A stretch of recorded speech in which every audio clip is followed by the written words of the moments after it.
All right, so UFC 297 went down Saturday night. We all know the story by now. Sean Strickland, Dricus du Plessis, went 5 rounds. Great fight, action-packed, tooth and nail, dick to dick, nipple to nipple. Very, very close fight. Of course, South Africa now has its first ever champion in Dricus du Plessis. Sean Strickland was a close runner-up, and in many people's opinion, won the fight. I still think Dricus won it rounds 2, 3, and 4. Okay, Sean fought a little bit too much behind that jab. We'll get into that stuff later. We're going to talk about some of Dana's comments about what Strickland said. The reporters were trying to talk shit about Strickland again, trying to talk about maybe cancelling and how dare he say these kind of comments, which I don't agree with. But listen, the man's a human being. He can say whatever he wants, and free speech needs to be protected. So we're going to get into all of that stuff. But first of all, some afterthoughts about the fight, okay? But more importantly, who should they face next?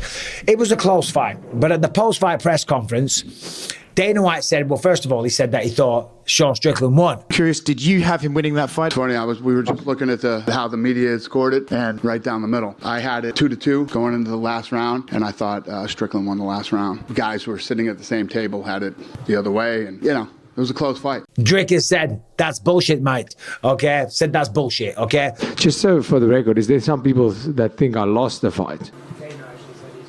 Dana said it? Well, bullshit. But, he said that before. He said that about my fights. He's allowed his own opinion. And the general consensus is it was a close fight and some people are split. It was a split decision, for crying out loud. So there is a difference of opinion, okay? And opinions are like arseholes. We've all got them. So what's it going to be? It's not going to be an immediate rematch yet. That's what Dana White said. He said, we're not thinking about doing an immediate rematch right now. But who knows? Things change. Maybe Izzy gets hurt. Remember, Dricus was supposed to fight Izzy, but then he hurt his ankle. So it was Sean Strickland. So we never know what, with this crazy world of mixed martial arts and the training that we do, anything can happen. And who knows, maybe the pay-per-view numbers coming and that thing skyrocketed, okay? And they go, right, let's do the immediate rematch. But more than likely, the next fight for Dricus du Plessis is going to be the last style bender, Israel Adesanya.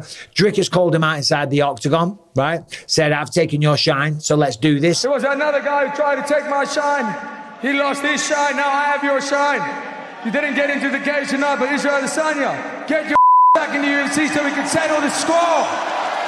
And you never know. Maybe that's going to be the main event for UFC 300 or International Fight Week. Dana was asked about Conor McGregor, and he said, listen, we're not ready to do that fight yet. He said, when we're ready to announce it, we will announce it like we always have done. So you never know. Maybe the Chandler-McGregor fight doesn't go down just yet. Maybe Dricus and Izzy, either UFC 300 or International Fight Week. April for UFC 300, that's 3 months away. Okay, yes, Dricus was beat up. His eye was badly swollen at the post-fight press conference. He looked a bit of a mess. But they're all just superficial wounds, okay? A bit of ice, a bit of ibuprofen, taking it easy, couple of beers, couple of nights sleep, and he'll be good to go, and he'll be a handsome bastard again. A little bit of damage. Do you remember how handsome I was before this fight? I look like a cauliflower now. So he'll be fine. Give it a week, and he will look back to his old self. So April isn't too soon, okay? He went 5 hard rounds, but I want to see him against Israel Adesanya. The backstory's there, the hype is there, the beef is there. And Dricus says it's not personal. He just wants to prove that he's the best in the world, and I do respect that. Oh, no, it's nothing personal. It's not personal at all. That's just the fight the fans want to see. I want to fight the best competition. There's a lot of guys that are going to be fighting, but the fans want to see Israel Adesanya versus Dricus du Plessis. And Israel, he's still a big star, man. I know a lot of people love to hate on Izzy these days. Strickland did a good job of turning the fan base, that's for damn sure.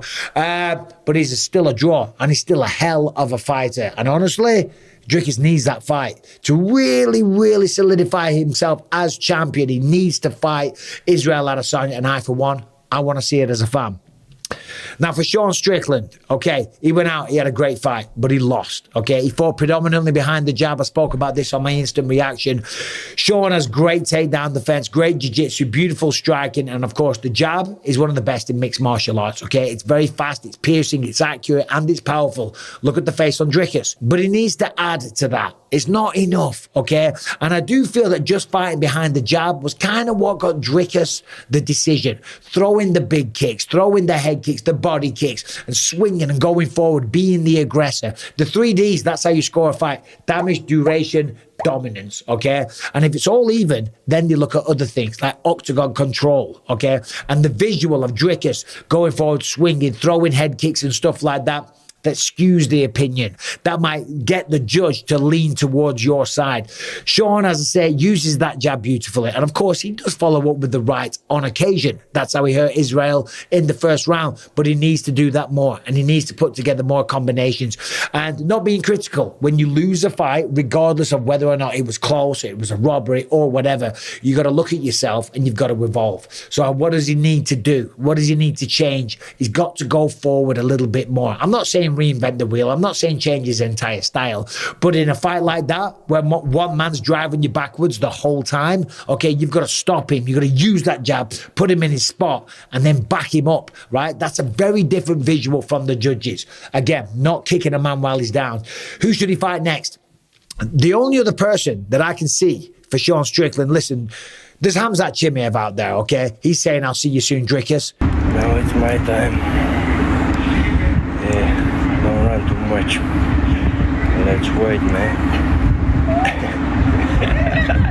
Khamzat's calling out everybody, by the way. Right now, he's got call-outs with Alex Pereira, Israel Adesanya, Dricus du Plessis, and Johnny Bones Jones, okay? You're asking me, for sure, I think I will become a fighter with Alex, being trained with him so far. For sure, I want to fight with this guy. So it will be a big history if we fight, since Alex gave him the best fight in history. Now is maybe my time to fight him as well. Right, he's calling out all the big dogs. He just needs to get in an octagon sometime soon.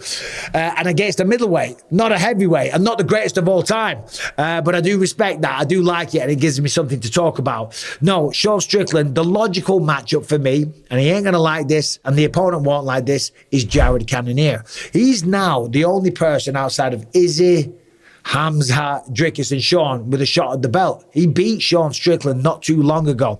Another very, very close fight that the public were split on. A fight that could have gone either way. Jared got the nod. But again, it was one of them. It literally could have been either person walking away the winner.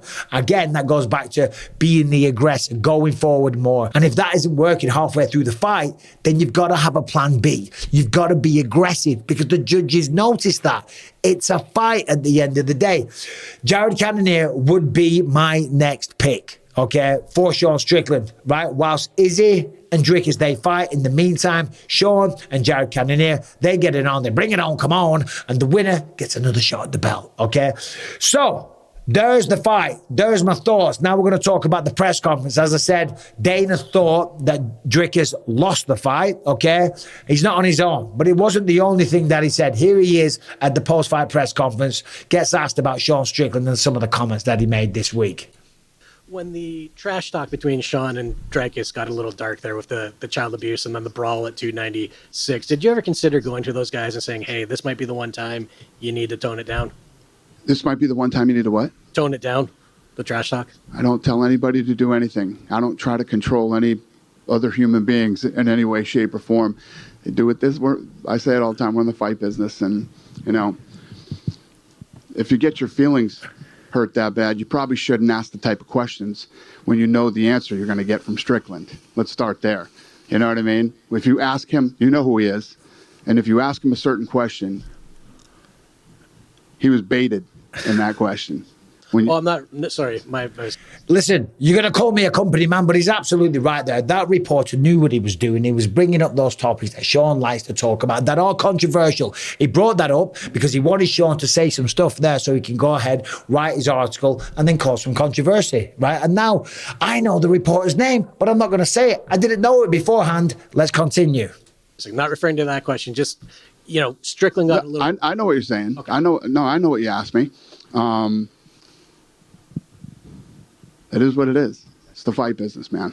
You obviously give a long leash to your fighters about, you know, what they can say when they are up there with the UFC microphone and you are getting into territory of homophobia, transphobia. Like, is there... I don't give anybody a leash. Well, I'm saying you... A leash? Like... Free speech. I control what people say.